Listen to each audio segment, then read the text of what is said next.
ചാപ്പിക്കുട്ടൻ school വിട്ട് വന്നപ്പോഴത്തേക്കും മാഗിയുടെ ഇപ്പിയുടെ ഒരു പാക്കറ്റ് എടുത്തുകൊണ്ട് വന്ന് ചെയ്ത് തരാൻ പറഞ്ഞു. ഇത് ഓരോന്നായിട്ട് ചെയ്താൽ ഒന്നും കാണത്തില്ല, എന്നാൽ രണ്ടും കൂടെ വെച്ചൊരു വെറൈറ്റി പിടിക്കാം. അതിനായിട്ട് വെള്ളം തിളക്കാൻ വെച്ചു. ഒരു ചട്ടിയിലേക്ക് എണ്ണ ഒഴിച്ചു കൊടുത്ത് ചൂടായി കഴിഞ്ഞപ്പോഴത്തേക്കും ഒരു സവാളയുടെ പകുതി കൊത്തി അരിഞ്ഞതും ഒരു സ്വല്പം തക്കാളിയും, പച്ചമുളക് ഓപ്ഷനിലാണ്, വേണമെങ്കിൽ എരിവിന് വേണ്ടി കുറച്ചിടാം. ഇത് ഇത്രയായിട്ട് നല്ല രീതിയിൽ മിക്സായി കഴിയുമ്പം മഞ്ഞൾപ്പൊടി, മുളക് പൊടി, മീറ്റ് മസാല ഇത് ഇട്ടൊന്ന് മൂപ്പിക്കുക.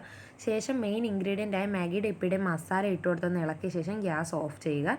വെള്ളം തിളച്ച് വരുമ്പോൾ അതിലേക്ക് മാഗി ഇട്ട് കൊടുത്ത് നല്ല രീതിയിൽ വേവിച്ചെടുക്കുക. നമ്മുടെ ആവശ്യത്തിനുള്ള വേവിന് മതി. അതെല്ലാം കുക്ക് ചെയ്ത് കഴിയുമ്പോഴത്തേക്കും അതൊരു അരിപ്പയിലോട്ട് അരിച്ചെടുക്കുക.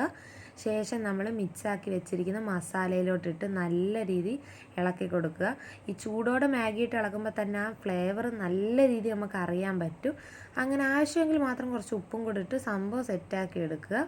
മാഗിയൊക്കെ റെഡിയായി കഴിയുന്നതിന് മുമ്പ് തന്നെ ഇച്ചാപ്പി പാത്രമൊക്കെ എടുത്ത് നിരത്തി വെച്ചിട്ടുണ്ടായിരുന്നു. അങ്ങനെ ഞങ്ങൾ 3 പേർക്കും എല്ലാം എടുത്തിട്ടു. ഇച്ചാപ്പി ആദ്യം തന്നെ അവൻ്റെ പാത്രവും കൊണ്ട് ഓടി. അങ്ങനെ നെയ്സുവിനുള്ളതെല്ലാം തണുക്കാൻ എടുത്ത് വെച്ചപ്പോഴത്തേക്കും നെയ്സു ഇച്ചാപ്പിയുടെ പ്ലേറ്റിൽ നിന്ന് മാന്താൻ ചെല്ലുന്നു. ഇച്ചാപ്പി പറഞ്ഞ് നിൻ്റെ പ്ലേറ്റിൽ നിന്ന് തിന്നടി. അങ്ങനെയുള്ള ചിരിയാണ് നെയ്സിൻ്റെ കാണുന്നത്. ഇച്ചാപ്പിക്കാണെങ്കിൽ ഭയങ്കര അഭിപ്രായം, അടിപൊളിയാണെന്ന് പറഞ്ഞിട്ട് എനിക്കും കഴിച്ചു നോക്കിയിട്ട് നല്ലപോലെ ഇഷ്ടപ്പെട്ടു. അടിപൊളി റെസിപ്പിയാണ്. എല്ലാവരും ട്രൈ ചെയ്ത് നോക്കിയിട്ട് കമൻറ്റ് ബോക്സിൽ അറിയിക്കണം. അപ്പോൾ ഇത്രയേ ഉള്ളൂ ഇന്നത്തെ വീഡിയോ. ചാനൽ ഇഷ്ടപ്പെട്ടാൽ സബ്സ്ക്രൈബ് ചെയ്യണം. Okay, bye bye.